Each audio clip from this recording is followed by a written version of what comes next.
I'm William Cooper, and you're listening to The Hour of the Time, brought to you by Swiss America Trading.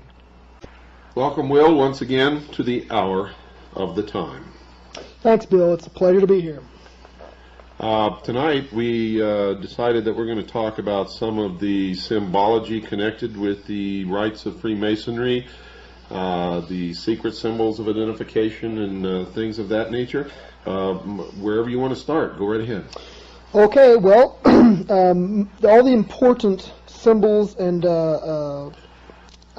passwords are incorporated into the first 3 degrees. The handshake, I think, is the most widely used Masonic symbol. It consists of an ordinary handshake, except the thumb of the person who is a Mason goes onto the 3rd knuckle of the right hand of the person he's shaking hands with. If you've ever shaken hands with somebody and they seem to have a funny grip, or possibly even, I always thought it seemed kind of feminine to me because the hand just wasn't strongly wrapped around your hand when you're shaking hands with somebody, you can have a pretty good idea that they're trying to feel you out and see whether you're a Mason like they are. The first 2 degrees, that was the hand grip of the 3rd degree. The first 2 degrees are the same, except first degree the thumb goes on the 1st knuckle, and the 2nd degree the thumb goes on the 2nd knuckle. But those are very, very rarely used. And in the Master Mason, or the 3rd degree, the thumb is on the 3rd knuckle. That's correct? Yes, sir. And how would you reply to that if you were, in fact, a Freemason? You do the exact same. It becomes a combined grip, and your thumb is on his 3rd knuckle, and his thumb will be on your 3rd knuckle, and you can't miss it if somebody tries to slip you this handshake. So it's not really a true handshake in the sense of the word that most people have learned to shake hands. You don't have a full grip of the other person's hand, but rather you just have a sort of a loose grip on their fingers, and your thumb is either on the 1st, 2nd, or 3rd knuckle, and you're sort of digging with that thumb to try to get a reaction to see if the other person is indeed a Freemason, and at what level. That's true. That's true. And if they do not respond as such, the person will withdraw his hand quickly. But if he's not sure, he'll seem to kind of extend his grip just a little bit to kind of give you a chance to return the sign. They call it a sign. Now, besides the handshake, what other signs or signals are used to identify one Freemason to another? The most subtle one, and the one that you often have to look out for in public places, is how a man stands. The position of his feet will be a dead giveaway. Most people stand in just a leisurely position with their feet pointing outward just slightly.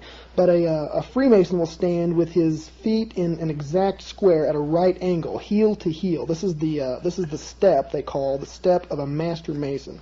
The step of an entered apprentice, a 1st degree Mason, is where the feet form a sort of T with the heel going to the cup of the other foot, and the 2nd degree is an inverse of the 3rd degree with another square being formed.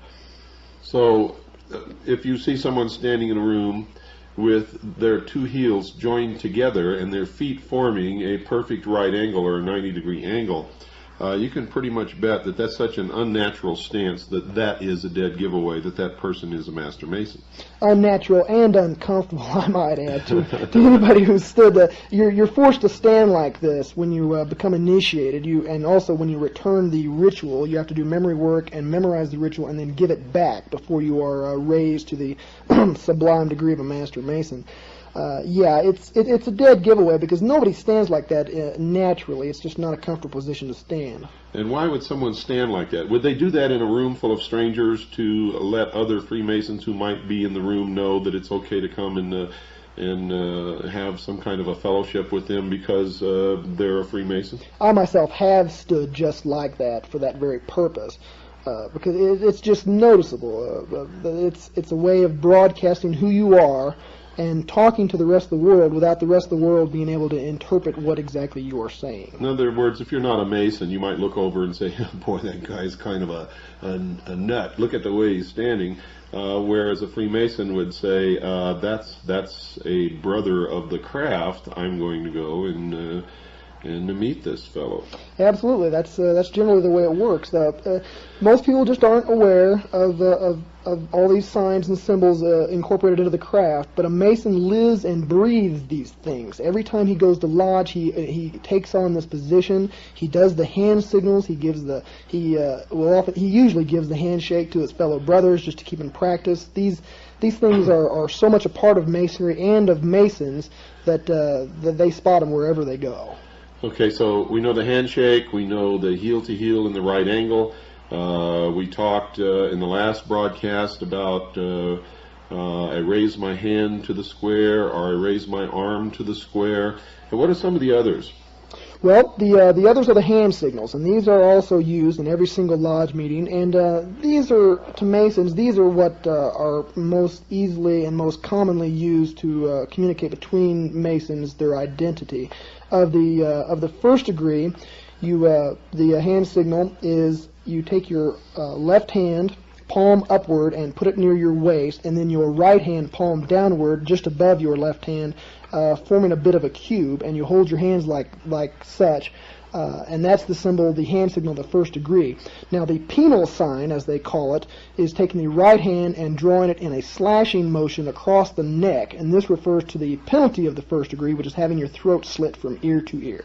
Now, if this were truly a benevolent fraternal organization, why in the world would they have an oath and a penal sign to tell other members that they could have their throats slit? And there are many others, depending upon what degree and what oath we're talking about.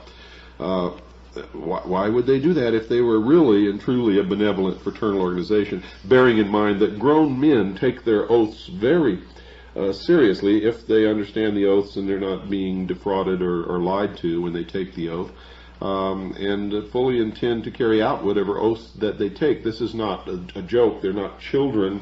This is not play on the playground. The question answers itself. You're absolutely right. This is not a joke. In fact, it's deadly serious.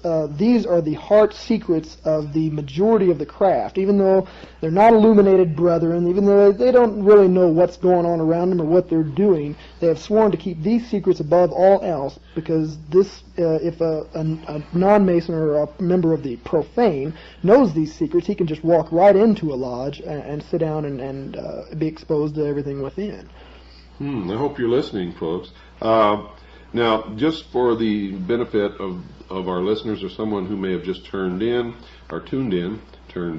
are any of your fellow brother Masons out here who may be listening? Now, you took the oath, but you're revealing the secrets. Why are you revealing the secrets if you took the oath? Because I took the oath under a fraudulent contract as such. I was told that it was a benevolent organization, that it dealt with charity, that it was arranged around God. All three of those things are bold-faced lies, and I can prove their falsehood. In fact, anybody can prove their falsehood with just a moment's bit of research.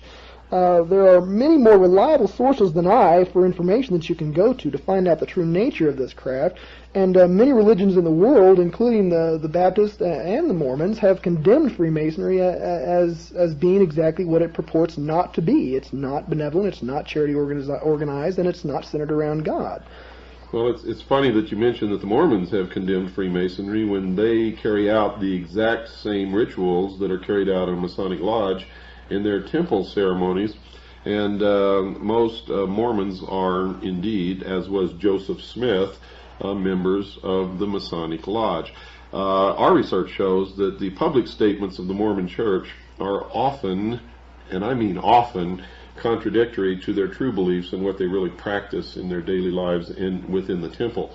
They are, in fact, a secret society, a secret organization that practices the same rites as the Masonic Lodge within their temple, and have the same goal, and that is that the practitioners of the religion of the Mormon Church will in fact become God. And that is, of course, what the other secret societies, and we're talking right now the Freemasons, they're really all the same organization. They're working toward becoming God. It is. It's a quest after godhood, and all I can say about the Mormons, and there are many, many similarities to Masons, is that a pagan is a pagan is a pagan. It's nature worship. They believe in the laws of the universe as being what they have to answer to, and if you know these laws, you can manipulate the populace. It's elitism at its very best. Now, let me ask you this for the benefit of our listeners also. Many people write me letters and say, hey, my dad or my uncle or my cousin or my friend is a Freemason, and I've asked him about these things, and they've told me that it's not true, that it's all a lie. Will Freemasons lie to hide the truth?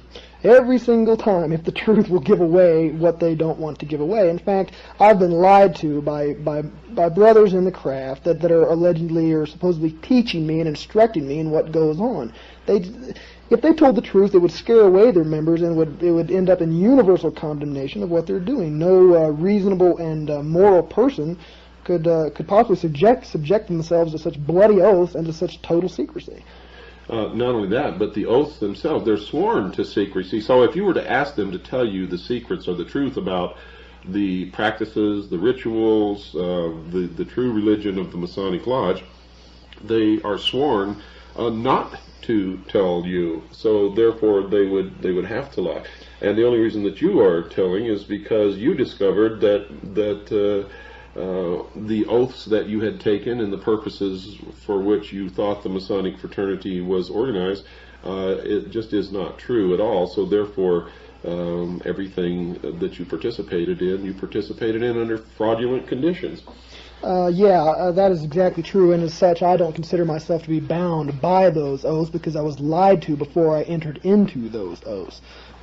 This is common law. This is the law of many lands. It also makes perfect common sense that both parties have to know what is going on in all terms of the contract before they can be held accountable for their deeds within that contract. That's correct. And the oaths that you took, you thought were for a different purpose and to a different God than the God that you discovered and the purpose that you finally discovered. So folks out there, when you go and ask your relatives or your friends or your cousins or your business associates questions about the lodge, about Freemasonry, about any secret society, no matter what name it is, the Rose and Cross, Knights Templars, the Knights of Malta, the Order of St. John of Jerusalem, any of these people, they cannot and will not tell you the truth because it is forbidden to them. And in fact, if they do, they could find themselves suffering the consequences of the very oaths they took, not to reveal these secrets. Now, what are some of the other signs that we have not discussed? Okay, I covered the first degree. The second degree we've also partially covered. The sign of the second degree is to hold your right arm extended outward with the elbow at a right angle and the hand facing up, palm forward. And the penal sign of that is to draw your right hand across your chest from left to right in a claw-like motion, which refers to the penalty of the second degree, which is to have your breast torn open and your heart and vitals taken thence and given as to the birds of the air and beasts of the field. That's an exact quote from the ritual, by the way. And the third degree consists of both hands palm down, extended outward at the waist, and then to draw the hand across the waist from left to right, which refers to have your body torn in twain, which is the penalty of the revealing the secrets of the third degree, is to have your body torn in twain and the parts carried north and south. That is again a direct quote from the ritual. So the first one is the recognition signal, and the second is what you call the penal. sign. Yes, that's true. And are there other signs and signals connected with Freemasonry? There are many others. There is a recognition signal and a penal sign for every single degree in Freemasonry, and I have been through the 32nd degree and have experienced all these recognition signals and penal signs. But all the signs after the 3rd degree are not nearly as important as the first 3. And the reason for this is because Masons in general are just not invited to know all the secrets of the order. It is not uncommon to know a Mason, as you've stated before, who never ever advances beyond the 3rd degree. And I should state now that a Mason who is in the 3rd degree, he can be the master of his lodge, the worshipful master, they call it, of his lodge, which is a bit like an elected office, a bit like president, that lasts for 1 year. Not all Masons are in the Scottish Rite or the Shrine or the Yorkish Rite, but all Masons do know the signs of the first 3 degrees and the penal signs.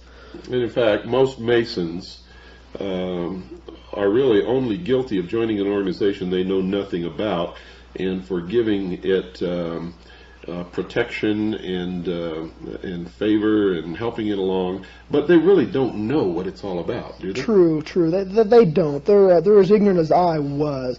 And if they're out there listening, I'd like to say that you can follow the exact same path I have followed. Now that you know the truth about the craft, whether you believe me or not, you should go out and verify for yourself. And once you do verify for yourself, you are no longer bound by those oaths either. They are fraudulent, and they're ridiculous and unreasonable and brutal in many ways. Not only that, but once you do know about it, you are no longer innocent, but you are, if you don't do something about it, or leave the lodge, or do as this young gentleman is doing, help us to relieve ourselves from the yoke of these secret societies who are planning on stripping us of our freedoms and our rights.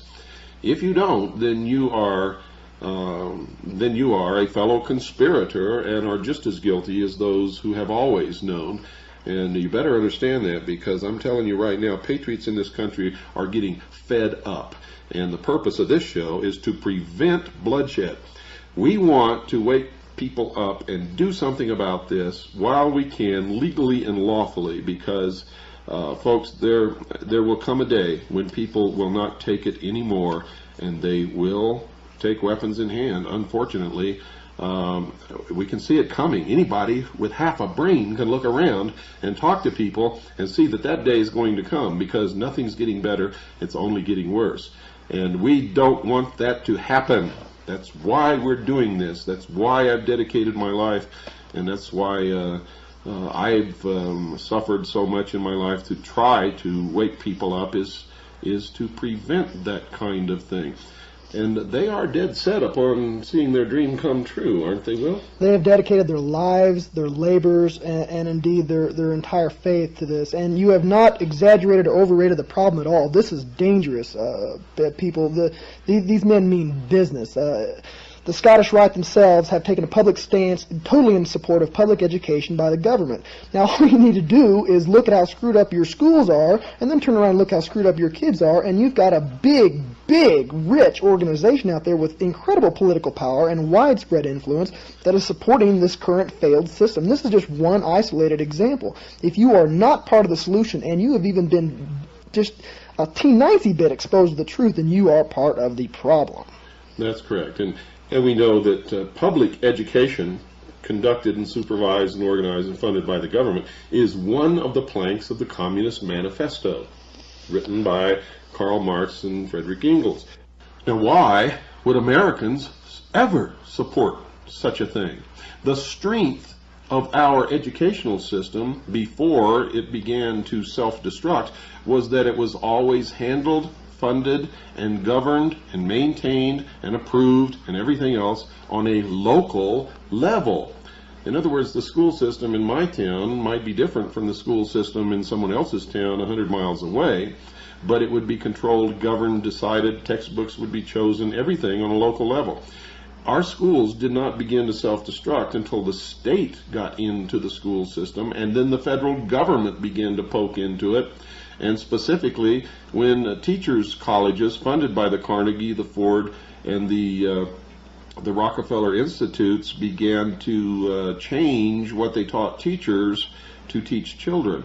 And when that happened, when it became an organized, funded, dictated to type thing, then it began to fall apart. And the less control on the local level, the less our children are educated. You've hit the nail right on the head. As you've stated in your own book, Behold a Pale Horse, the true enemy is not communism, but Illuminism. When the Berlin Wall fell and the Eastern Europe was opened up, it wasn't all the American companies that beat up path to their door to go open up these markets and make money. There were two groups, and they were both religious in nature. One were the evangelists who went over there to try to spread the word of their religion, and the other were Freemasons who stepped in just the very moment that the communists stepped out. Already, lodges have been consecrated in St. Petersburg and Moscow and in several other major cities, and they're just popping up all over. You've got people, very old men, who actually remember when the lodges were around before Stalin wiped them out, and they're bringing them back to replace the communist masters that they just got rid of. And the only reason that Stalin did away with the lodges in the Soviet Union was because Stalin was a 33rd degree Freemason. He knew how he had risen to power. He knew what the organization was, and he didn't want them turning against him, so he got rid of them. Absolutely. They're subversives. They got him, just like Hitler, they got him to where he wanted to be, and he's not going to let anybody put him out of place with the same tools that he rose to power with. Okay, well, we're making a lot of progress here. If you were to walk into a room and see two grown men hugging, what would you look for as identifying traits that would tell you that these two men hugging were Freemasons? There is a certain patterned ritual that goes that has something to do with that. It deals with the interchange of one of the most secret passwords of Freemasonry, and you must stand foot to foot with another Mason, knee to knee, hand to back, and mouth to ear, and then whisper the secret word in a very low voice. I'm not going to do any of those things. I'm just going to tell you the word is Mahabam, and I don't even know what it means, but I do know where it comes from, and it comes from the ancient Hindu religion, which is the original pagan religion, and many of the other secret words in Freemasonry are of an exact same source. And they call this the 5 points of fellowship, do they not? They do. You've done your homework, Bill. Well, I know more about Freemasonry and the secret societies than most members of Freemasonry and the secret societies ever will. I was, as I've told my listeners, and as I've published in my book, a member of DMLA when I was a teenager. I went to exactly 3 meetings, and DMLA, folks, is a branch of Freemasonry for children, for teenagers actually. And I attended 3 meetings, and my father was transferred to Japan, and I never attended another meeting ever. But I do believe that that's what got me, in fact I know it is, that's what opened the door for me to enter as a member of the Office of Naval Intelligence many years later. When I filled out my forms for security clearance, there was nothing on there for the Order of DMLA, but I knew that it was a branch of Freemasonry, so I checked Freemasonry, and by golly, all of a sudden things began to open for me that had never opened for me before, and which most people who are not Freemasons find impossible to enter into. And I was surprised for a while and a little mystified until I discovered the real reason. But every member of naval intelligence that I ever met was a Freemason, and most of them wore their rings. What are these rings? How can someone identify the ring of a Freemason? Sticks out like a sore thumb. It looks a bit like a fraternity ring or a football ring or any other signet ring, and on the very top of the ring will be a square and compass set in what looks like a large A shape, with the square on the bottom and the compass on the top, forming what looks a bit like an A, but it's not.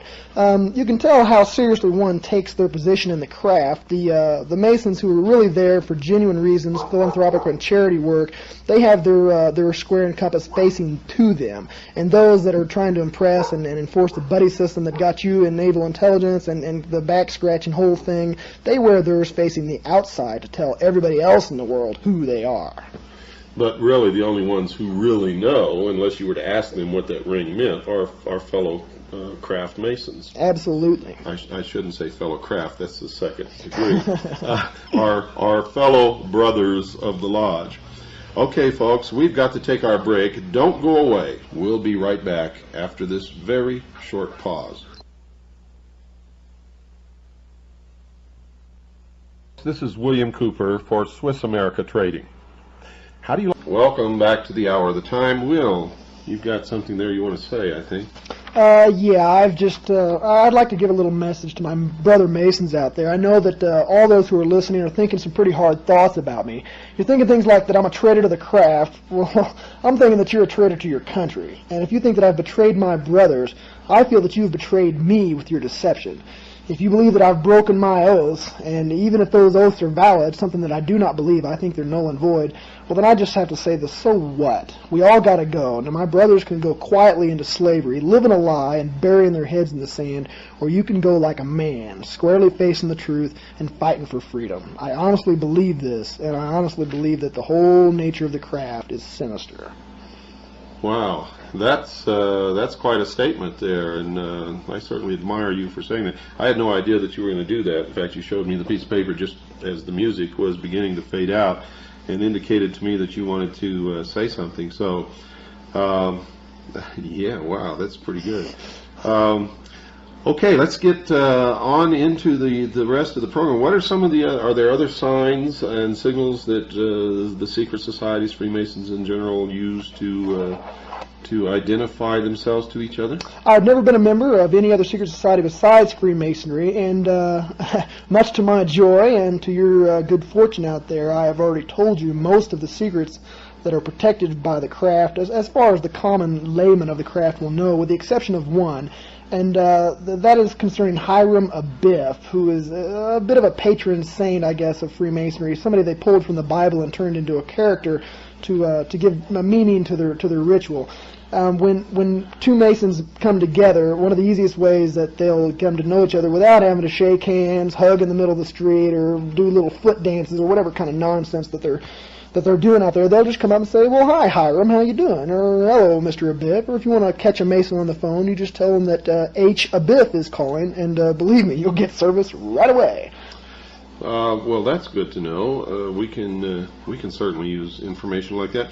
But we know that some of the symbols and signals and signs used in the Masonic order were also used by the Knights Templars and others. So this didn't come strictly from this one society, but literally they are all one. What are some of the vocal signals, the speech, what words, besides Hiram Abiff, what else would you say to someone to solicit whether or not they were in fact Freemasons? One of them that I've also come across, and I've seen this in writing, and it was a bit of a mystery to me until I sought some advice about it. They'll ask each other if they're a traveling man, and what they mean by, and this comes directly from the old Templar ritual, and it stands as a positive factual link of the continuity between ancient secret societies and modern Freemasonry, is they'll ask if they're a traveling man, and the meaning behind that is one traveling from west to east, east being the source of knowledge. Or illumination. Ah. It's also the point where the sun rises, which goes back to the first religion, which was the cosmology, where all of these religions and secret societies sprang from, which was the worship of the sun, the source of illumination, the source of warmth, the source of all life, the source of everything, rises in the east every morning, and is in fact, for those who really understand, the morning star. Is that not correct? Absolutely, and that gives a great illumination, if I may say so, as to why the worshipful master sits in the east of the lodge, and also why during the ritual, when a young unknowing Freemason like myself is brought in and has a degree conferred upon him, he circumnavigates it as he walks around in a circle from all the points of the lodge, going from the worshipful master in the east to the junior warden in the south to the senior warden in the west, and then back to the master in the east.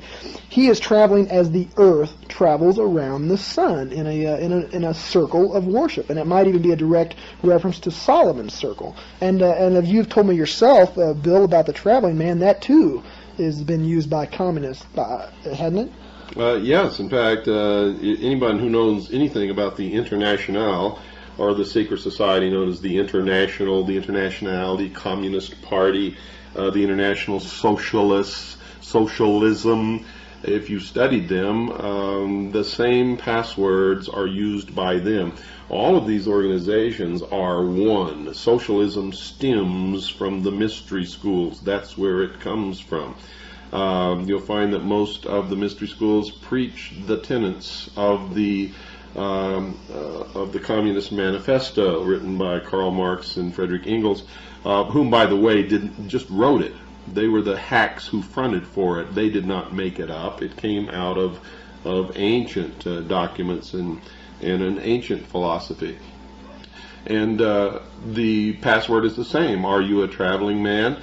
And that's how communists identified themselves to each other from cell to cell and country to country, and kept their business secret. And I got that straight out of the files of the Federal Bureau of Investigation in their investigations of the International, the Communist Party, International Socialism. They're all the same. Freemasonry, the Knights of Malta, the Rosencross, they're all the same organization, folks. And remember, one of their tenets is, and in fact, Adam Weishaupt said this: the strength of our order lies in its concealment and in its many different names, appearing under many different names and many different occupations, sometimes even appearing to oppose ourselves. But at the highest levels, they're all the same, because they use the system to coerce the people to go along what they want. If they want to change something in a certain direction, they'll look at the population, the society, the problems that exist, and they will intentionally foment a problem in order to get the people to cry for an answer to that problem, which will be the direction that they want to take that society into. They will create two opposing groups. At the top of these two opposing groups will be their people, so that it's a controlled conflict, bringing about a controlled resolution or a desired end. You guys better wake up to this. I'm telling you, you better wake up to it. You better pay attention to what you're hearing here. You better realize that this young man sitting next to me is a hero. He's risking his life to bring you this information, as are many other people operating out of the public eye. You may never, ever in your life know who they are. They're working to save your freedoms for you. And sometimes I have to sit back and watch it. Why are we all doing this? Why am I doing this? Why is he doing this? Why are all these people doing this when most of you out there sit back and do nothing? I have people write me letters and say, I don't want to be in your mailing list because somebody might get your mailing list and they might know who I am. I've had other people write and say, what is that symbol that's over your name when you sign your name on your documents? That's the sign of something evil, and I don't want to be a part of your organization. That's fine with me, folks. To tell you what that is, for those of you who are interested, that's a chop. It was given to me as a gift by the head of the accounting department of the last college where I was the executive director. She was Chinese, went home to Hong Kong for Christmas, and brought that back for me. That's the way the Chinese people sign their name. It literally means the director, the boss. And I've used it ever since because I like it, and I liked her, and it was a gift.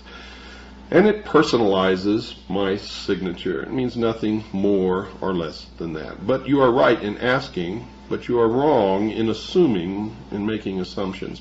You're also wrong in hiding. I want you to read my lips. New World Order. There's no place where you can go and hide unless you can get off this planet. And forget about aliens bringing all this stuff about. The only people you have to fear are humans. And being afraid is not going to solve our problems, because fear itself is a weapon that they use against us. So, I mean, why, if the majority of people are sheeple and aren't going to help save their own butts, why should you be doing this to save them, Will? Why are you doing this? I have a very, very easy answer for your question, and you already know the answer. It's obvious that you're doing this for the sake of your audience. Whenever you look at your daughter, I look at my family, whenever I slap my dog upside the head, that's why I'm doing it, because I love people in this world, and I love my people, and my people are not going to be safe until I can make this world safe. I see them in direct danger. And I'd like to say, Bill, you have a wonderful way of cutting right to the heart of many matters.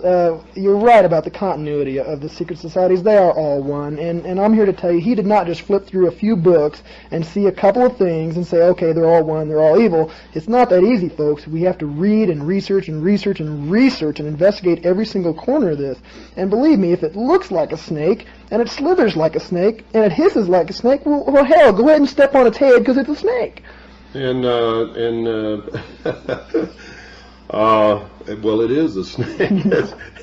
If we go right to the philosophy of all of these secret societies is that man was held prisoner in the Garden of Eden by an unjust, vindictive God.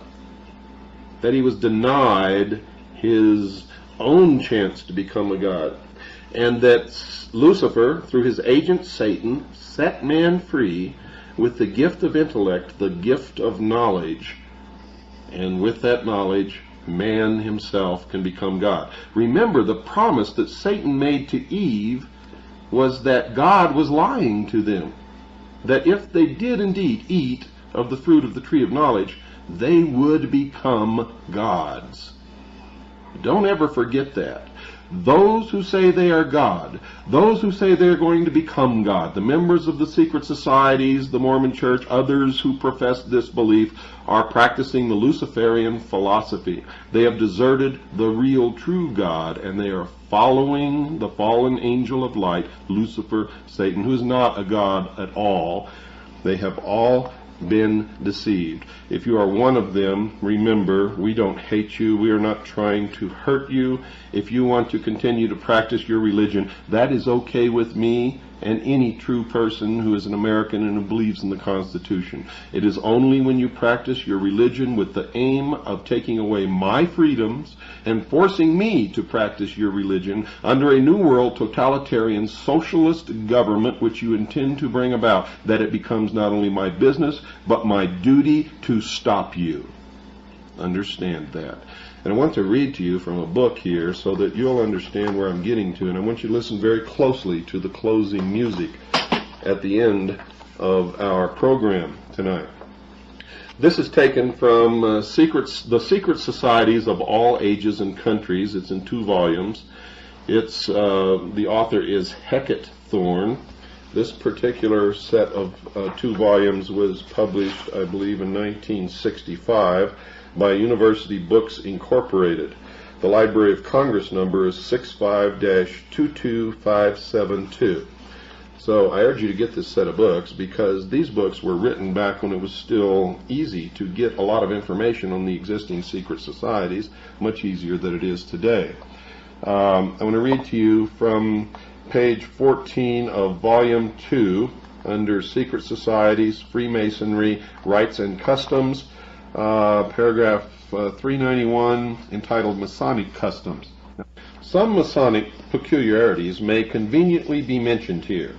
Freemasons frequently attend in great state at the laying of the foundation stones of public buildings. They follow a master to the grave. Clothed with all the paraphernalia of their respective degrees, they date from the year of light. The Knights of the Sun, the 28th degree of the Scotch Rite, acknowledge no era, but always write their date with 7 noughts, or 0000000. No one can be admitted into the Masonic order before the age of 21, but an exception is made in this country and in France in favor of the sons of Masons who may be initiated at the age of 18. Such a person is called a Louis in England, and that's the source of that name, and a Louvetou in France. This latter word signifies a young wolf, and the reader will remember that in the mysteries of Isis, the candidate was made to wear the mask of a wolf's head. Hence, a wolf and a candidate in these mysteries were and are synonymous. Macrobius, in his Saturnalia, says that the ancients perceived a relationship between the sun, the great symbol of these mysteries, and a wolf. For as the flocks of sheep and cattle disperse at the sight of the wolf, so the flocks of stars disappear at the approach of the sun's light. We have seen in the account of the French workmen's unions that the sons of Solomon still call themselves wolves. The adoption of the louveteau into the lodge takes place with a ceremony resembling that of baptism. The temple is covered with flowers, incense is burnt, and the godfather is enjoined not only to provide for the bodily wants of the newborn member, but also to bring him up in the school of truth and justice. The child receives a new name, generally that of a virtue, such as veracity, devotion, beneficence, and the godfather pronounces for him the oath of apprentice, in which degree he is received into the order, which in case he should become an orphan, supports and establishes him in life. Now the key words here, folks, that I want you to remember and pay very close attention to when you hear the closing theme or the music that closes this program tonight is this, and I'm going to quote directly from it. Quote, Macrobius in his Saturnalia says that the ancients perceived a relationship between the sun, the great symbol of those mysteries, and a wolf. For as the flocks of sheep and cattle disperse at the sight of the wolf, so the flocks of stars disappear at the approach of the sun's light. Now remember in chapter 1 of my book, Silent Weapons for Quiet Wars, there is a quote of these people who have declared a silent, quiet war upon the American people using silent weapons that goes like this. Quote, a nation or world of people who will not use their intelligence are no better than animals who do not have intelligence. Such people are beasts of burden and stakes on the table by choice and consent. Unquote. In other words, cattle. I prefer to call them sheeple, the sheeple of the world. And of course, if they are the wolves, then you are the stakes on the table if you are indeed one of the sheeple. Well, that takes us almost up to the mark. Will, I want to thank you once again, and since this is the last program that we're going to be doing together for quite a while, I'm going to give you the next 30 seconds to tell the people out there, the sheeple, what they should hear. Thank you, Bill. There's only one message for the sheeple of America, and that is, bah. As for my family, I love you. And we're out of time once again. For all of you who have been helping in this great fight, God bless you. For the rest of you, God bless you too. But God help you to wake up in time. Good night.